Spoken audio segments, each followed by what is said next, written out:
Bismillahirrahmanirrahim. Alhamdulillahi rabbil alamin. Wassalatu wassalamu ala asyrafil anbiya'i wal mursalin wa ala alihi wa sahabatihi wa man sara ala nahjihi bi ihsanin ila yaumiddin, amma ba'd. Kita sambung pembelajaran bagi bab al-marfu'at, yang mana marfu'at yang keempat adalah khabar. Khabar itu sebagaimana yang telah pun kita pelajari, ianya ada 3 bentuk. Sama ada khabar mufrad ataupun syibhu jumlah dan juga jumlah.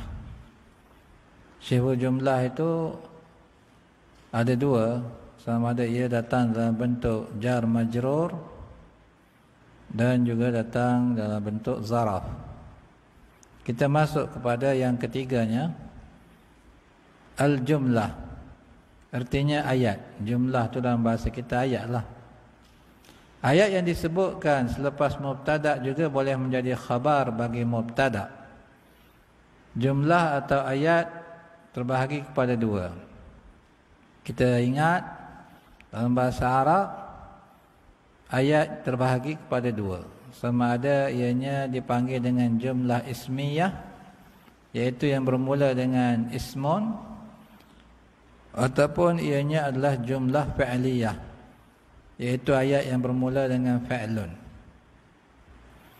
Yang pertama, apabila ia dimulakan dengan ismun, maka ia dipanggil jumlah ismiyah. Contoh bagi jumlah ismiyah adalah as-suqu ba'idun. Kita kata as-suq ba'id, pasar tersebut jauh. Ya.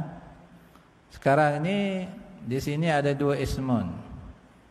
Yang pertama ismun, yang kedua pun adalah ismun. Jadi yang pertama kita panggil mubtada dan yang kedua kita panggil khabar. Ini nak kenal tu jumlah ismiyah, ya. Bukan ayat yang berkaitan dengan khabar datang dalam bentuk ayat, ya. Nak kenal dulu apa itu jumlah ismiyah dan apa itu jumlah fi'liyah. Ayat di atas dipanggil jumlah ismiyah kerana ia dimulakan dengan ismun, iaitu as-suq.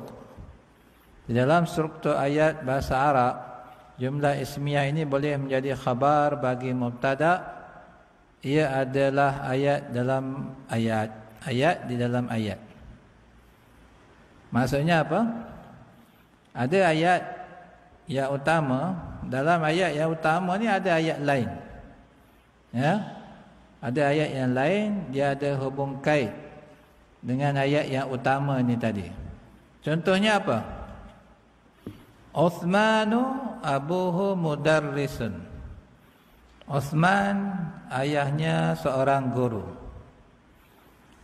Uthman merupakan ismun dan ia berada di awal ayat. Maka dia adalah mubtada. Jumlahnya jumlah ismiyah kerana dimulakan dengan ismun. Kalimah Uthman merupakan mubtada. Khabarnya adalah jumlah ismiyah yang berada selepasnya. Di dalam ayat induk ni, ayat utama ni, iaitu Uthmanu abuhu mudarrisun, ni ayat utama. Dalam ayat ini ada ayat yang lain, iaitu apa dia? Abuhu mudarrisun. Abuhu mudarrisun ni adalah ayat di dalam ayat. Ya. Sekarang ni abu jadi apa? Abu jadi mubtada. Ni ayat yang baru. Abu jadi mubtada, mudarrisun jadi khabar. Ya. Jadi ayat yang di dalam ayat ni dia kena ada apa? Penghubung dengan ayat yang induk, iaitu dhamir hu tu. Dhamir hu ni kembali kepada siapa? Kembali kepada Uthman. Dia kena ada sesuatu yang hubungkan di antara ayat yang kedua ini dengan ayat yang pertama, yang merupakan ayat yang utama yang hendak kita bentuk ini tadi. Sekarang hu kembali kepada Uthman. Dia kata jumlah ismiyah tersebut berada pada tempat raf'un kerana menjadi khabar bagi mubtada. Abu mubtada, mudarrisun khabar. Sekarang ini jumlah yang baru. Ada mubtada khabar lagi. Jadi kedudukan jumlah ismiyah ini ianya berada pada tempat raf'un menjadi khabar bagi mubtada yang pertama, iaitu apa dia? Uthman. Uthman merupakan mubtada. Mana khabar dia? Khabar dia adalah jumlah ismiyah yang datang selepasnya, iaitu abuhu mudarrisun. Itu khabarnya. Jika anda amati contoh di atas, anda akan dapati jumlah abuhu mudarrisun, ayahnya seorang guru, merupakan ayat ataupun jumlah yang baru.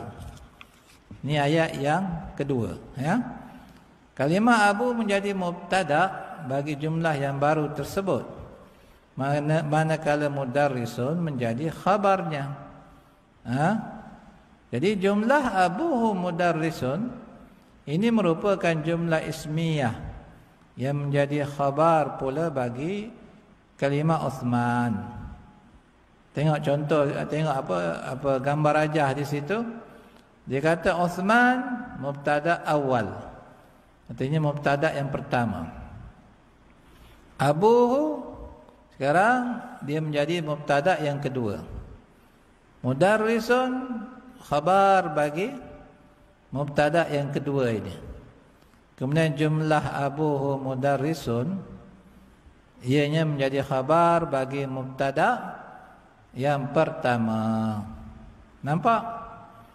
Jadi khabar itu juga datang dalam bentuk jumlah. Yang pertamanya adalah jumlah ismiyah. Yang keduanya, apabila sesuatu jumlah dimulakan dengan fa'lun, maka ia dipanggil jumlah fa'liyah. Kalau jumlah fa'liyah itu adalah yang bermula dengan fa'lun. Contohnya, yashrabu talhatul labana. Talha sedang minum susu. Ini jumlah fa'liyah. Ini contoh ya, nak kenalkan dulu jumlah fa'liyah. Contoh bagi khabar dalam bentuk jumlah fa'liyah selepas daripadanya. Sekarang ini jumlah ini dimulakan dengan apa? Dimulakan dengan fa'lun, iaitu yashrabu. Maka dipanggil dengan jumlah fa'liyah. Ayat di atas dipanggil jumlah fa'liyah kerana ia dimulakan dengan fa'lun, iaitu yashrabu. Seperti jumlah ismiyah, jumlah fa'liyah juga boleh menjadi khabar bagi mubtada. Contohnya, As-thu'banu ya'kulu difda'an. As-thu'ban ular. Ya'kulu fi'lan mudhari'. Difda'an dia adalah apa? Maf'ulun bih. Ular makan katak. Sekarang as-thu'ban jadi apa? As-thu'ban jadi mubtada. Kerana dia merupakan ismun yang berada di awal ayat. Mana khabar dia? Khabar dia adalah jumlah fa'liyah, iaitu ya'kulu difda'an. Ya'kulu fi'lun mudhari'. Mana fa'il dia? Fa'il dia adalah dhamir mustatir, dhamir yang tersembunyi. Kita dah belajar dahulu dalam bab fa'il, ianya terbahagi kepada dua, iaitu ismun zahir dan yang keduanya dhamir. Fa'il bagi ya'kulu di sini adalah dhamir mustatir, dhamir yang tersembunyi. Takdirnya adalah huwa. Huwa kembali kepada siapa? Huwa kembali kepada thu'ban. Ular makan katak. Jadi ya'kulu difda'an fi'lun fa'il dan maf'ulun bih. Difda'an maf'ulun bih. Ini jumlah fi'liyah. Jumlah fi'liyah ini dia berada pada kedudukan raf'an. Kerana apa? Menjadi khabar bagi mubtada, iaitu as-su'ban. Jadi ya'kulu difda adalah jumlah fi'liyah. Kata dia, kalimah as-su'ban merupakan mubtada. Khabarnya adalah jumlah fi'liyah yang berada selepasnya, iaitu ya'kulu difda'an. Ia berada pada tempat raf'an kerana menjadi khabar. Di situ tengok carta tu untuk nampak lebih jelas lagi. As-su'ban mubtada, bukan mubtada awal ni, mubtada sahaja.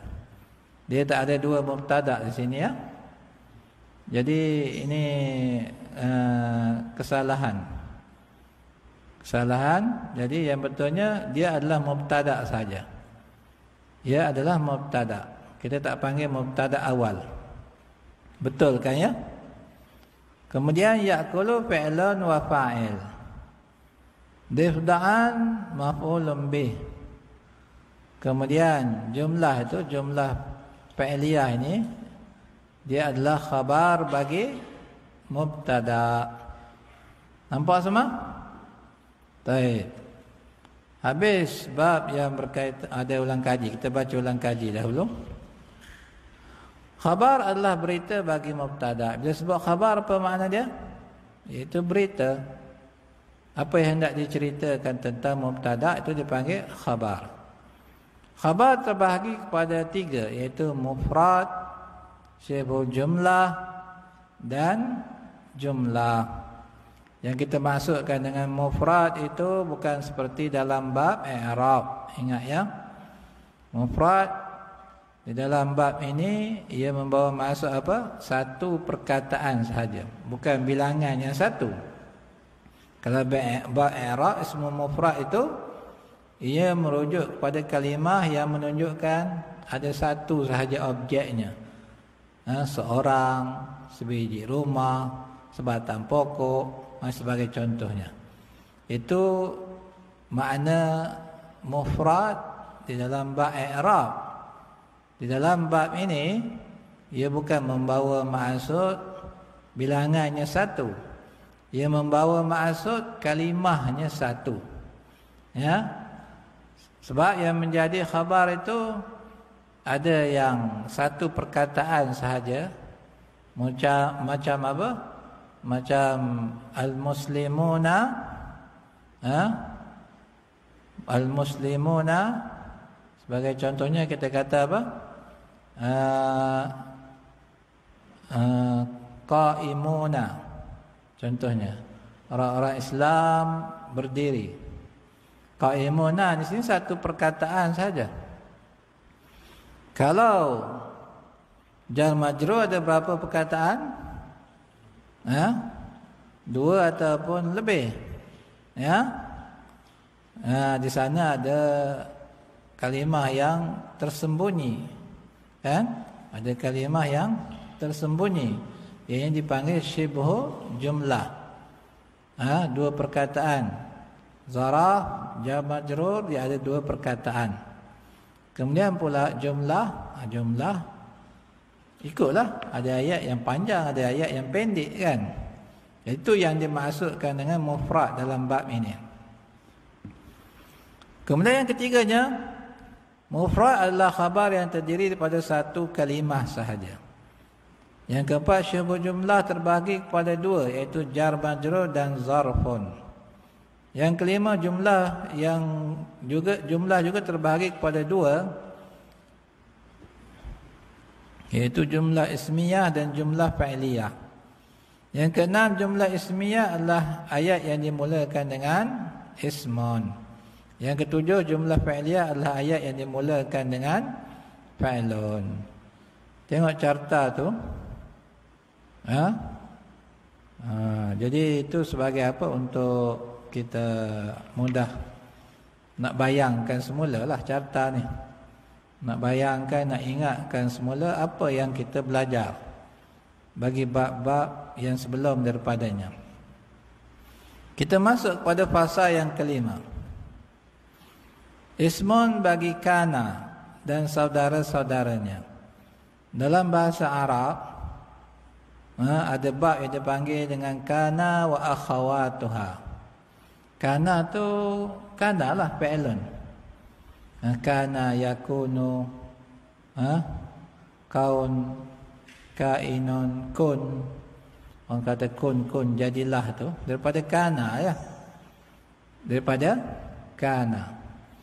Kun fayakun. Sekarang ini kana ni di dalam bahasa Arab dia ada fungsi yang tersendiri. Artinya dia ini ada menentukan kedudukan i'rab bagi kalimah-kalimah yang lain. Dia panggil dengan fi'lun naqis. Jadi kana ni nanti yang tu akan belajar lebih tinggi lagi, dia ada dua. Ada fi'lun tam, ada fi'lun naqis. Yang hendak kita bahaskan di sini adalah fi'lun naqis. Yang mana dia kana ini mempunyai ismun dan mempunyai khabar. Kalau fi'lun biasa dia perlukan kepada apa? Fa'il kan? Kana tetap fi'lun, tapi dia tak perlukan kepada fa'il. Dia ada fungsi lain. Fi'lun naqis ni dia ada fungsi lain, iaitu dia mempunyai ismun bagi dia. Bukan fi'lun. Dia bukan fa'il. Dia mempunyai ismun dan khabar. Yang datang selepas dia tu ada dua perkara. Yang pertama yang menjadi ismun bagi kana, dan yang keduanya menjadi khabar bagi kana. Dan kana inilah yang menentukan i'rab ismun dia dan i'rab khabar dia. Apa kedudukan i'rab bagi ismun dan khabar bagi kana di sini? Dan kana ni pula dia ada ramai saudara mara. Apa maksud saudara-saudara sini? Bukan maksud dia adik-beradik, tidak. Ini maksudkan dengan saudara-saudara dia, artinya yang berfungsi seperti fungsi kana. Apa dia fungsi kana? Kalimah-kalimah yang lain ni pun berfungsi seperti fungsi dia. Itu yang dimaksudkan dengan saudara-saudaranya. Faham di sini? Jadi sekarang ni di dalam bab marfu'at ini, yang menjadi marfu' adalah apa? Yang menjadi marfu' itu ismun bagi kana. Kita tahu kana ada dua. Selepas daripada dia ada yang menjadi ismun, ada menjadi khabar. Yang marfu' itu adalah ismun dia sahaja. Khabar dia sebagaimana yang akan kita belajar, dia adalah mansub. Kata penulis, jenis kalimah-kalimah yang berada pada kedudukan raf'an adalah ismun bagi kana. Ismun dia saja. Khabar kana dia mansub. Di dalam ilmu nahwu ada bab yang dipanggil nawasikhul mubtada' wal khabar. Artinya pembatal hukum mubtada' dan khabar. Apa maksud pembatal bagi hukum mubtada' dan khabar? Artinya bila kana ni masuk kepada mubtada' dan khabar ni tadi, maka ianya bertukar bentuk i'rab dia. Yang asalnya nama mubtada', maka akan menjadi apa? Menjadi ismun bagi kana. Yang asalnya dipanggil dengan khabar mubtada', maka dipanggil dengan khabar bagi kana. Mubtada' yang asalnya marfu' kerana dia adalah mubtada', bila masuk kana dia jadi ismun kana, marfu' kerana dia menjadi ismun bagi kana. Khabar mubtada' marfu'. Kalau dia menjadi khabar kana, maka dia menjadi mansub. Itu yang dipanggil dengan nawasikh mubtada' wal khabar. Artinya dia membatalkan hukum berkaitan dengan mubtada' dan khabar. Contohnya, Allahu alimun. Allah Lafzul jalalah dia adalah mubtada. Alim jadi apa? Khabar bagi mubtada. Allah Maha mengetahui. Masukkan pada kana pada dia. Kana Allahu aliman. Jadi sekarang ni Allahu alimun masuk kana jadi apa? Kana Allahu aliman. Ya. Tengok ada perubahan ataupun tidak bila masuk kana, ada perubahan. Alim yang asalnya dia adalah marfu', masuk kana dia jadi mansub. Dalam Quran banyak ni. Wa kana Allahu aliman hakima.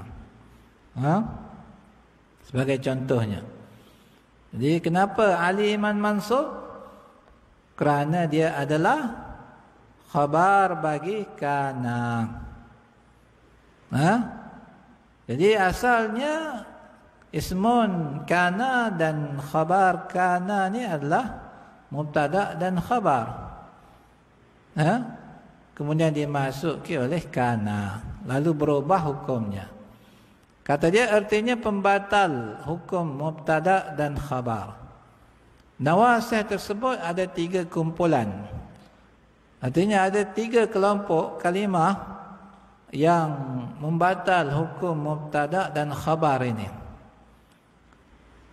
Yang pertama apa dia?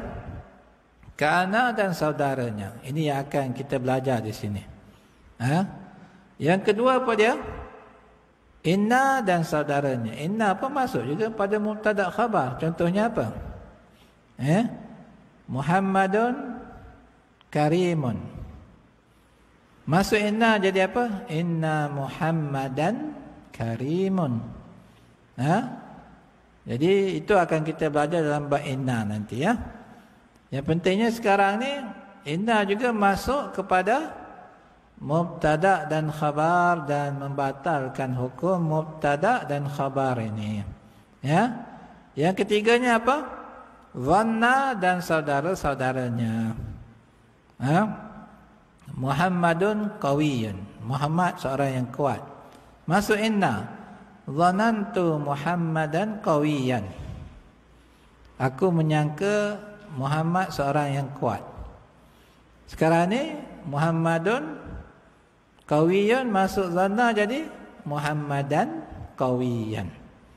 Jadi dhanna juga dia membatalkan hukum mubtada dan khabar apabila ia masuk kepadanya. Jadi kita nak bahaskan di sini kana dahulu. Kana dan saudara-saudaranya. Ketiga-tiga kumpulan ini berfungsi sebagai pembatal hukum yang ada pada mubtada dan khabar dan menggantikannya dengan hukum yang baru. Maksudnya kalaulah sesuatu kalimah itu menjadi mubtada atau khabar di dalam sesuatu ayat, jumlah tu ayat ya, di dalam suatu jumlah, maka ia bertukar kepada nama yang lain. Sebahagian i'rabnya juga bertukar daripada marfu' menjadi mansub. Contohnya apa? Usamatu zakiyun. Usamah cerdik. Seorang yang cerdik ya. Usamah mubtada, zakiyun khabar. Ya. Ayat di atas terdiri daripada mubtada dan khabar. Apabila ia dimasuki kana, sebagai contohnya ayat tersebut bertukar kepada kana Usamatu zakiyan. Usama seorang yang cerdik. Jadi makna dia sama ya, lebih kurang je makna. Nanti kalau antum belajar lebih tinggi lagi, antum akan dapat dalami apakah perbezaan yang ada bila dimasuki kana dengan tidak dimasuki kana. Ini antum akan belajar bila dah naik ke kitab yang lebih tinggi lagi. Ini sekadar apa? Nak bagi gambaran dahulu. Apa fungsi kana ni tadi? Ya. Kalimah Usama yang dahulunya mubtada menjadi ismun kana. Jadi sekarang ni dia punya apa? Dia punya nama dia pun dah tukar. Daripada mubtada tukar menjadi ismun kana. Dan zaki yang dahulunya khabar bagi mubtada menjadi khabar bagi kana. Kalimah Usama tu dahulunya marfu' kerana menjadi mubtada. Juga marfu' apabila dimasuki kana, dia marfu' juga. Tapi tak dipanggil mubtada dah. Akan tetapi ia tidak lagi dipanggil mubtada. Di sini ia dipanggil ismun kana. Kalimah zakiyun dahulunya marfu' kerana menjadi khabar mubtada, bertukar menjadi mansub kerana ia menjadi khabar kana. Di dalam kaedah ilmu nahwu, kalimah yang menjadi ismun bagi kana dan saudara-saudaranya berada pada kedudukan raf'un. Manakala khabar bagi kana dan saudara-saudaranya pula adalah mansub. Jadi ismun kana marfu', khabar kana mansub. Apakah yang dimaksudkan dengan saudara-saudara kana? Dan siapakah saudara-saudaranya? Saudara-saudara kana maksudnya kalimah-kalimah yang berfungsi seperti kana. Fungsi kana sebagaimana yang telah dijelaskan adalah menjadikan ismunya marfu' dan menjadikan khabarnya mansub. Itu fungsi kana dan saudara-saudaranya. Mana amil bagi Usamatu Zakiyah? Amil dia adalah kana lah. Kana yang menjadikan Usamah itu marfu' dan Zakiyan itu mansub. Kalimah-kalimah yang menjadi saudara kana ada 12. Iaitu yang pertamanya sara. Kalimah ini membawa makna bertukarnya keadaan kalimah yang menjadi ismun kepada kana, ismun sara kepada keadaan yang ada pada khabarnya. Ini makna sara ya. Sara ni dia berfungsi seperti kana. Dan maknanya apa dia? Menunjukkan bertukar mubtada kepada khabar. Mubtada bertukar kepada khabar. Itu makna sara. Contohnya apa? Saral hilalu badran. Anak bulan telah bertukar menjadi bulan purnama. Itu contohnya. Sara as-sabiyyu, sara as-sabiyyu sebagai contohnya, ghulaman qawiyya. Contoh ya, bayi tersebut telah bertukar menjadi apa? Menjadi kanak-kanak ataupun remaja yang kuat. Itu makna sara. Kita nak cerita makna sara, fungsi dia sama dengan kana. Al-hilalu ismun bagi sara, dia marfu', dan badran adalah khabar bagi sara, dia mansub. Kalimah al-hilal marfu' kerana menjadi ismun bagi sara. Alamat raf'annya adalah dhammah. Kalimah badran pula mansub kerana ia menjadi khabar sara. Alamat nasbahnya adalah fathah. Itu yang pertamanya. Hari ini kita baca sebahagian dahulu bagi saudara-saudara kana ni. Yang keduanya adalah laisa. Laisa membawa makna penafian. Contohnya apa? Laisa Ahmadu kadzaban. Ahmad bukanlah seorang pembohong. Ahmad jadi apa? Ismul laisa. Dan kadzaban jadi khabar dia. Kalimah Ahmad marfu' kerana menjadi ismun bagi laisa. Alamat raf'ahnya adalah dhammah. Kalimah kadzaban pula mansub kerana menjadi khabarnya. Alamat nasbahnya adalah fathah. Nampak semua? Baik, kita bincang bab i'rab dahulu. Bab mana kita ambil sikit-sikit saja. Yang ketiganya asbaha. Ia membawa makna yang sama dengan sara. Ada kalanya ia menunjukkan ismunya bersifat dengan sifat khabar pada waktu pagi. Contohnya apa? Makna asbaha boleh sama dengan makna sara. Asbaha boleh membawa makna seperti sara. Dan ia juga digunakan untuk membawa makna apa? Membawa makna ismunya bersifat dengan khabar pada waktu pagi. Kerana apa? Kerana kalimah asbaha itu daripada perkataan sabah. Pada perkataan sabah. Contohnya apa? Fa asbahtum bi ni'matihi ikhwana. Lalu kamu menjadi bersaudara dengan nikmatnya. Di sini ia membawa makna seperti makna sara. Dahulunya mereka bermusuhan, lalu Allah jadikan hati mereka ini bersatu, maka jadilah mereka bersaudara. Faham? Di sini ia membawa makna seperti makna sara. Fa asbahtum bi ni'matihi ikhwana. Mana ismun bagi asbaha di sini adalah damir. Tum itu ismun bagi asbaha. Mana khabar bagi ikhwana? Bagi asbaha iaitu ikhwana, Ikhwana adalah khabar bagi asbaha. Jadi dia mansub. Contoh yang lain, asbahal jawu mukfahiran. Di sini dia kata cuaca bertukar menjadi gelap. Ada juga makna sara juga, tapi dia ada kaitan dengan waktu, iaitu sebelah pagi. Kalau kita guna untuk sebelah petang, nak masukkan sebelah petang, kita pakai kalimah lain.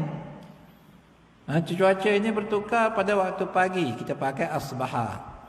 Cuaca itu bertukar pada waktu petang, kita pakai amsa. Amsal jawul mukfahiran. Makna sama je. Cuaca bertukar menjadi gelap. Tapi dia ada kaitan dengan apa? Ada kaitan dengan masa, iaitu sebelah pagi. Dia pakai asbaha. Dia pakai asbaha. Jadi bukan semua bukan semua menunjukkan makna pagi. Yang makna asalnya dia adalah seperti sara, makna asalnya. Seperti makna sara. Kalau kita nampak ia sesuai untuk merujuk pada waktu pagi, baru kita fahami untuk menunjukkan waktu pagi. Faham maksud? Baik. Dhamir tum mabni ala dhammi, berada pada tempat raf'an kerana ia menjadi ismun bagi asbaha. Kalimah ikhwana pula mansub kerana ia menjadi khabarnya. Alamat nasbunya adalah fathah. Begitu juga kalimah jauh marfu' kerana menjadi ismun bagi asbaha, dan mukfahiran mansub kerana menjadi khabarnya. Contoh kedua ini mengandungi makna pertukaran cuaca tersebut berlaku pada waktu pagi. Ini kerana kalimah asbaha berasal daripada kalimah sabah, artinya waktu pagi. Kita ambil satu lagi, lepas tu kita berhenti. Yang keempatnya amsa. Ia membawa maksud ismunya bersifat dengan khabar pada waktu petang. Kadang-kadang ia juga membawa makna yang sama seperti sara. Seperti juga asbaha. Ada kala dia sekadar membawa makna sara sahaja, dan ada kalanya ia ada kaitan dengan masa, iaitu waktu petang. Kalau sabah pagi, masak petang. Sabah jadi asbaha, masak jadi amsa. Contohnya amsal jawu sahwan. Cuaca telah menjadi cerah. Kalimah al-jawu marfu' kerana ia menjadi ismun amsa, dan kalimah sahwan mansub kerana ia menjadi khabarnya. Boleh kita maksudkan cuaca bertukar menjadi cerah ni bila? Pada sebelah petang, ya. Jadi dipakai kalimah apa? Kalimah amsa. Ya. Jadi insya-Allah pada minggu hadapan kita akan sambung lagi bagi jenis yang kelima yang menjadi saudara bagi kana. Subhanakallahumma bihamdik asyhadu an la ilaha illa anta astaghfiruka wa atubu ilaik.